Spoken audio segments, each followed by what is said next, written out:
He's a champion in the finals. His experience is 26 games in the NBA Finals. We now hear from Andre Iguodala.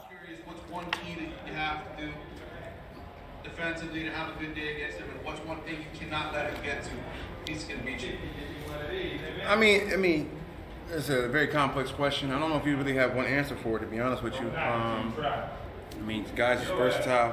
He do so many different things, and his greatest attribute isn't scoring, but he's still, he'll still go down as he might have the most points in NBA history, depending on how long he plays. So I think that just kind of gives the proper perspective on it.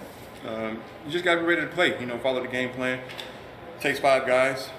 Got to be all on the string, and communicating that, the mental aspect of the game, just being ready every possession. Knowing that, letting the other team know you're going to be there for the fight as well. It's a psychological game to it. So it's complex, but, we've been through a very unique season. We're going past 365 days for one season with the pause in between, 2 pauses in between. So just, accepting the challenge and being ready to get after it. All right, next up is Mark Medina from USA Today. Go ahead, Mark.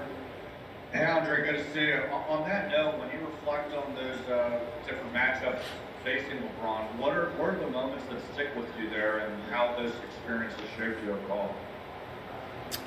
I don't reflect too often. I don't know if that's a good or bad thing, but I haven't had really a chance to reflect.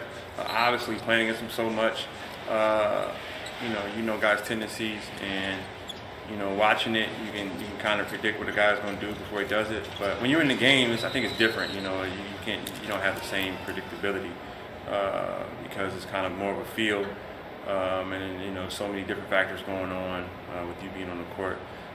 So just trying to give that feedback to the guys, more than anything, just taking the challenge, embracing it, enjoying the moment, and just trying to make the most of the opportunity. All right, next up is Barry Jackson with the Miami Herald. Go ahead, Barry. Hey, Andre. Not to compare these 4 players, but how much easier does it make the game? You're going from quality shooters like Hall of Famers, Curry and Thompson as teammates, to what Duncan and Tyler can do as a young age, and have they exceeded what your wildest expectations might have been as young shooters and more when you arrived? Yeah, I've been on a few different teams throughout my career. I had really great shooters in Denver as well. What I learned is, you try not to compare them. You just got great shooters across the league, and your shooting's getting better and better because there's more emphasis on the 3.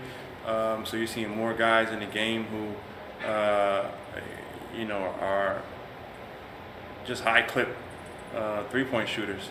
And we got 2 young guys who have worked really hard to get to this level. Duncan coming from D3, and Tyler, more on the scene.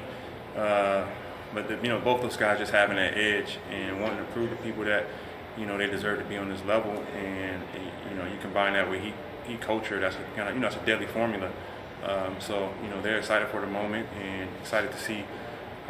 How they react to, everything that's been going on, and just embracing that and going out and playing and having good games. Thank you. Up next is Rodrigo from Live Basketball Brazil. Go ahead. Hey, Andrew. I mean, how important is that for you, this next final game, final series, sorry? And, I mean, what's the difference between playing this year and playing the last couple of years? We're in a bubble now, so a little different, different type of environment. I think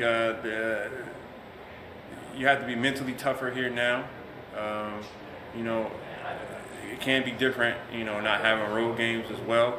But like I said, you got to embrace this moment, try to take advantage of it, which I feel like we've had thus far. Both teams have taken advantage of it thus far and been able to overcome mental challenges and continue to come together and get better as a team throughout the entire bubble process, and here we are. So just embracing it. Same mindset going into every game, attention to detail, making sure we're getting our scout reports down, and trying to throw the first punch and accepting that, any punch that comes out that's from them, and having our counters, and end of the day enjoying it all. And on the other